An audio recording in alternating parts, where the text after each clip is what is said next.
Newsline 9 at 10, the Weekend Update. Hello, I'm Phil Rainier.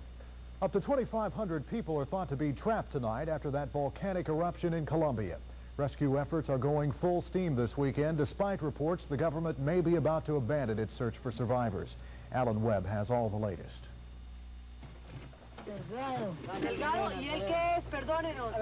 Alvaro Boorquez had spent nearly 4 days buried in the mud that wiped out most of Armero.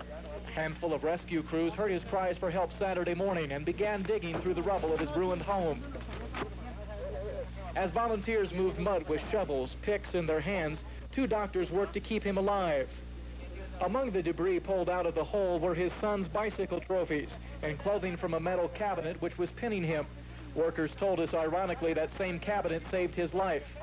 But somewhere below him were the bodies of his wife and children. Armero has been declared a national cemetery. Bodies are being buried in mass graves. Red Cross workers, fearful of an epidemic, had everyone wearing alcohol-soaked masks, which helped rescuers cope with the carnage. Shortly after noon, hope began to fade for Alvaro as doctors continued to inject him with life-saving drugs. At one point, even reporters and photographers joined the rescue crews out of sheer desperation and with one final push, freed the man. Moments later, Alvaro was on his way out of a hole that meant certain death and rushed to a Bogota hospital by helicopter.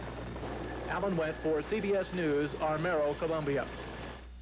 Aid is on the way to Colombia tonight from all over this country. In Baton Rouge, the Friends of the Americas is helping. Food and clothing are being prepared for shipment and will be sent out as soon as the group knows where the need is most. Also, money is being collected for the relief effort. If you'd like to donate, send your contribution in care of the Columbia Relief Fund, 912 North Foster, Baton Rouge. This week will mark the historic meeting between President Reagan and Soviet leader Gorbachev. Both men are set to meet for the first time ever in Geneva on Tuesday for round 1 of arms talks between the 2 superpowers. President Reagan has already arrived. Jacqueline Adams takes a look at what may be discussed. 2 days before President Reagan meets with Soviet leader Gorbachev, administration officials were busy today trying to control the damage created by a leak that one top official called an act of sabotage. A letter written by Defense Secretary Weinberger cautioning the president against making concessions on either the SALT II or ABM treaty appeared in 2 major newspapers this weekend. Are you going to fire Weinberger? What, a 2-word answer or one? Go! Hell no. Inside a half-hour meeting with his advisors, the president directed his anger not at the defense secretary or the official who cried sabotage, but at the press. I'm wondering if that individual is not the figment of someone in the press's imagination. In talk show appearances and briefings, administration officials tried to downplay the Weinberger letter as, quote, a transitory issue. I'd be willing to put $5 right here that General Secretary Gorbachev will not say, what about the Weinberger letter?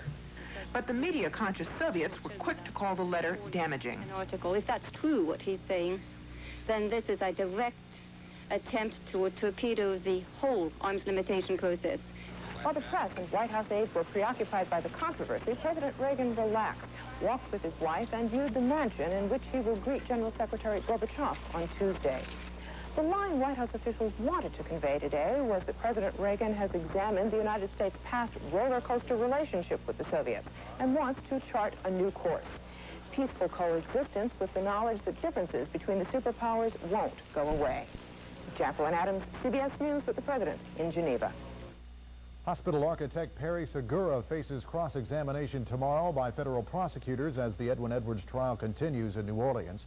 Edwards, Segura, and 6 others are accused of using bribery, deceit, and manipulation of state offices to obtain and sell hospital permits in Louisiana for profit. The case is now in its 10th week. Coming up on Newsline 9 Update, the latest on Hurricane Kate.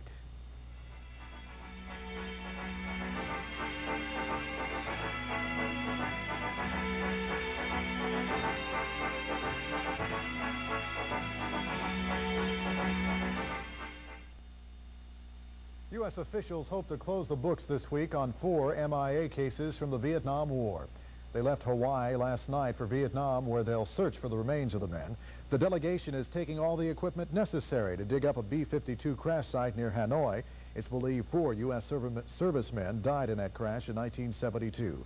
They've been missing in action ever since.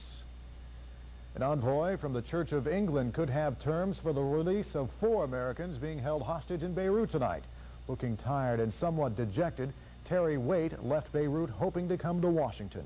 Waite says he thinks he got through to the right people in his efforts to negotiate a hostage release.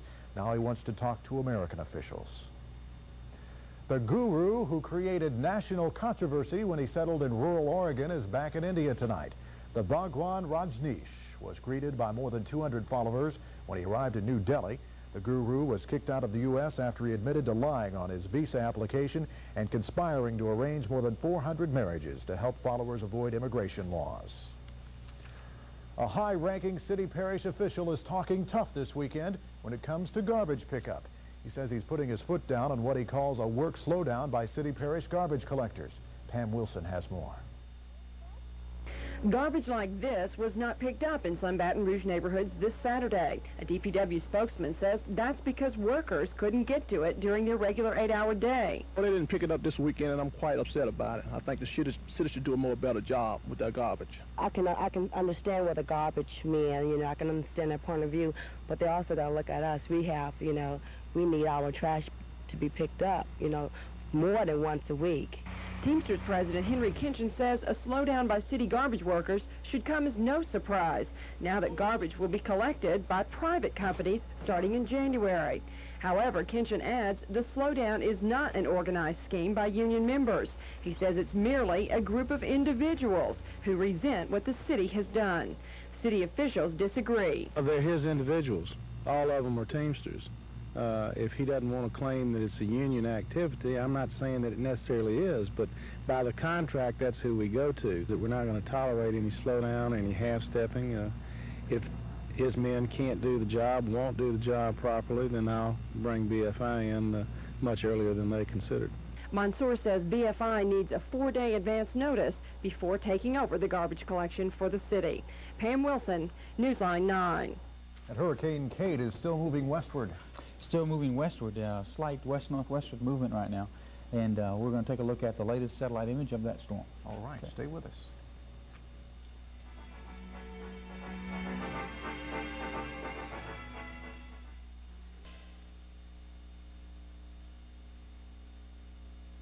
Edward St. Pay is certified by and bears the approval of the National Weather Association. Partly cloudy skies today, and we're going to expect about the same, but we do have a couple of changes in the forecast coming up, and also we have another hurricane, Hurricane Kate, which we're going to take a look at right now. First off, let's go into the current conditions. We have partly cloudy skies across the area, and a temperature of 71. The humidity is now way up there at 90%, and it's going to stay up there. And southeasterly winds at 7. The air pressure is rising at this time. Our high today, 84, the low 65 for this morning. And the river stages across the area. Mississippi up, the Amite at Denham Springs is up also presently. And our coastal forecast, southeasterly winds at 10 to 15 knots. Seas at 2 to 4 feet, fog in the morning, and a light chop also across the waters.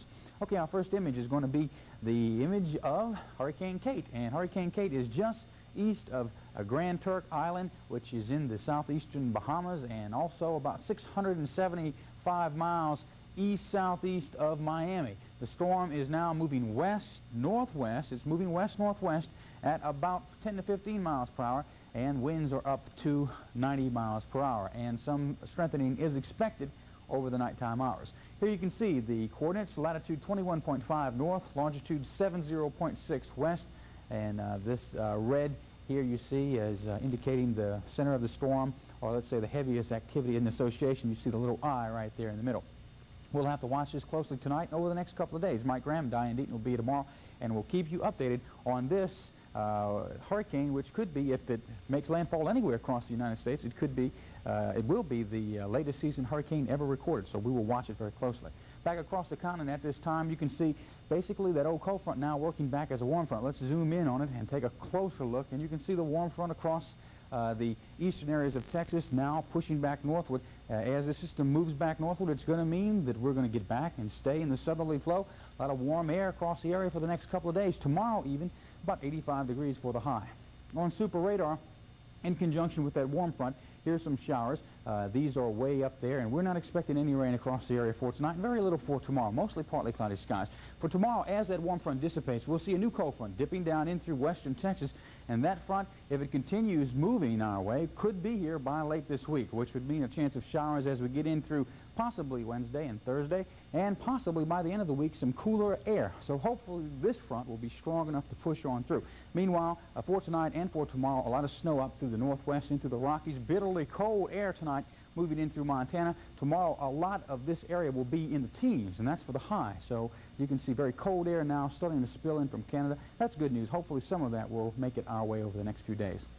On the highs across the state for today, we had the highest, which was 84 degrees. You can see the rest of the state pretty warm also. In fact, that 84 degrees, it was a record high, at least it tied it. The record high up till today was 84 back in 1938. Today, we had 84, so we tied the record. So as you can see, this is really, really unusually warm weather, and it's going to be here, in fact, tomorrow, possibly even up to 85. Tonight's forecast, partly cloudy skies, a low temperature of 68, southeasterly winds at 5 miles per hour.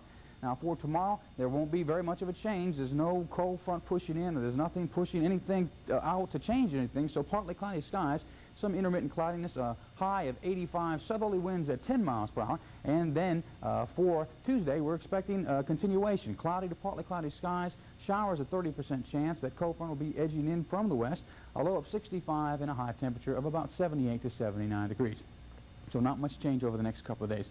You know, we'll be watching Halley's Comet all this week on the Almanac, which we present here on Channel 9 at 5 o'clock on Monday, Wednesday, and Friday. So take a look at it. We've got the weather almanac every Monday, Wednesday, and Friday for you right here.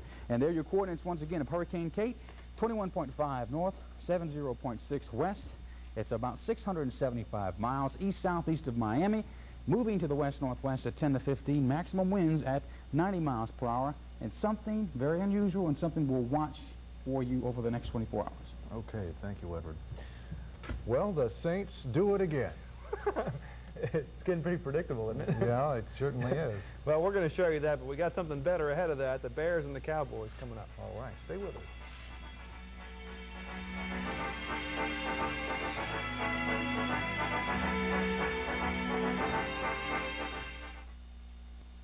All right, the story of the day, and perhaps of the year for that matter, the Chicago Bears, the new version of the Monsters of the Midway, are still unbeaten now through 11 games and are beginning to threaten Miami's record-setting 17-0 mark after handing Dallas its worst defeat ever today, 44-0. We'll show you how it looks now. Mike Ditka against former coach Tom Landry, also assistant coach under Landry. This game figured to be a great one. It had the matchups of the running backs with Peyton and Dorsett, but turnovers would kill the Cowboys. 4 in the first half that really the game was over by halftime.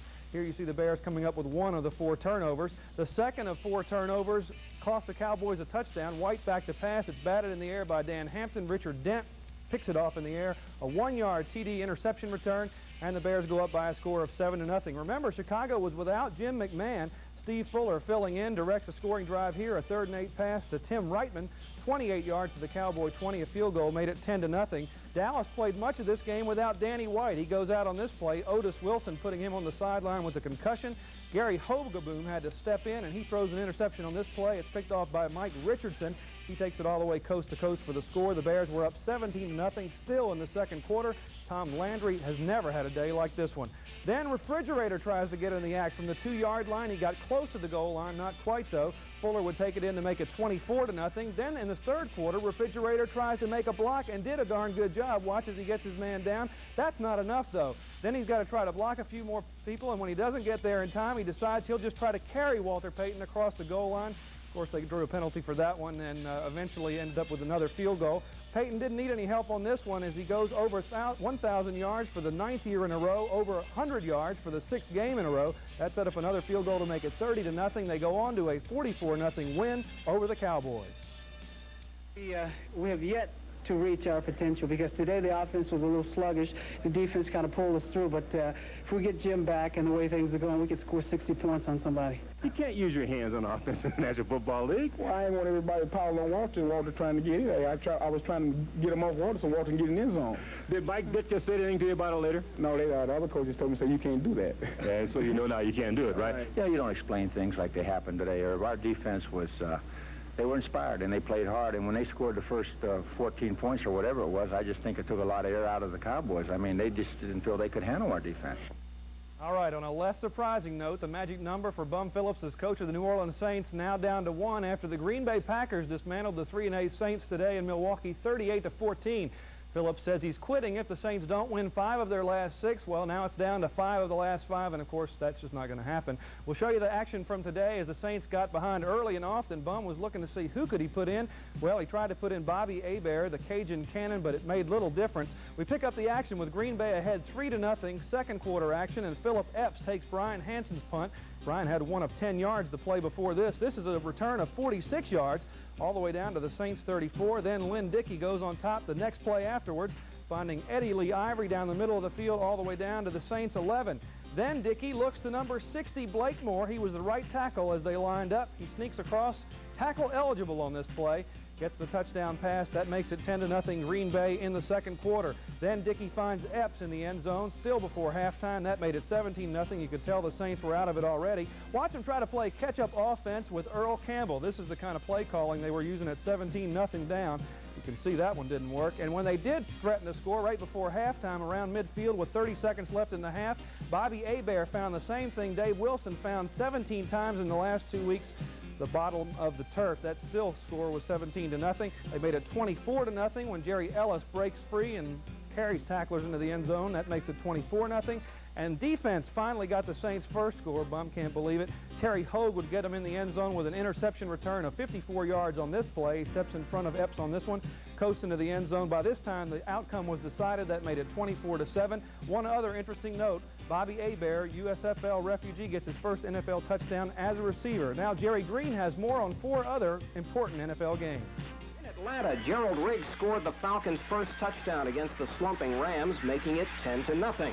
Riggs scored again later in the game as Atlanta upset Los Angeles 30-14 for only their second win of the year. More records set in East Rutherford as Ken O'Brien threw 5 touchdown passes, 3 to Mickey Schuler. O'Brien threw for 367 yards, including this second one to Schuler, which gave New York a 31-14 lead over the Bucs. The two combined again later in the first half as the Jets went on to destroy Tampa Bay 62-28, a new club mark. At the Kingdome, we pick up action late in the game, score tied 13-13. Dave Craig's pass was deflected into the arms of Fred Marion at the Patriot goal line. Marion then took off down the sidelines before he ran out of gas at the Seahawk 15. And that set it up for Steve Grogan, who a couple of plays later hit Irving Fryer with a 14-yard scoring pass as the Patriots beat Seattle 20-13, staying tied with the Jets. And in Denver, Bob Thomas's 40-yard field goal try was blocked and picked up by Louis Wright, who raised 60 yards for the game-winning touchdown. Denver beat San Diego in overtime 30-24. And let's go to the scoreboard now, where we give you the 2 scores we've already showed you. Green Bay over New Orleans and Chicago over Dallas. In other NFL games, Cleveland 10 better than Buffalo, 17-7. A surprise, as we told you, Atlanta over the Rams, 30-14. Other games, Miami beats Indianapolis after trailing 34-20 the final. David Woodley leads Pittsburgh to a 37 win over Houston. Other scores, Philadelphia over St. Louis. Mike Quick with 2 touchdowns, 24-14. We told you about the Jets' onslaught against Tampa Bay. Other scores, Minnesota falls to Detroit, an early first half splurge, and the Lions win at 41-21. We told you New England beats Seattle 20-13. Other scores, the Raiders pass Cincinnati on a Marcus Allen touchdown 13-6. San Francisco rolls over Kansas City 31-3. The overtime game, Denver wins, and tomorrow night on Monday Night Football, the Giants and the Redskins. 5 more weeks in the NFL season.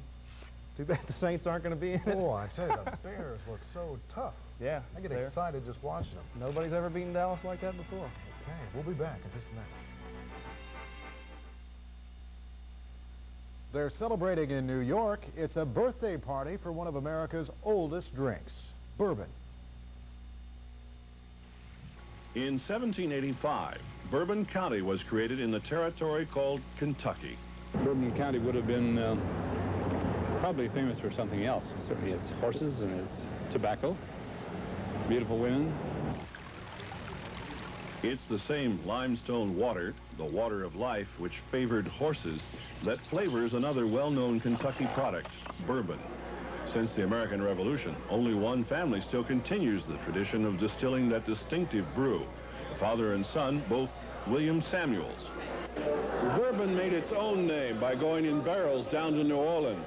Now the celebration has come 200 years to New York and the Explorers Club because of Peter Morrell.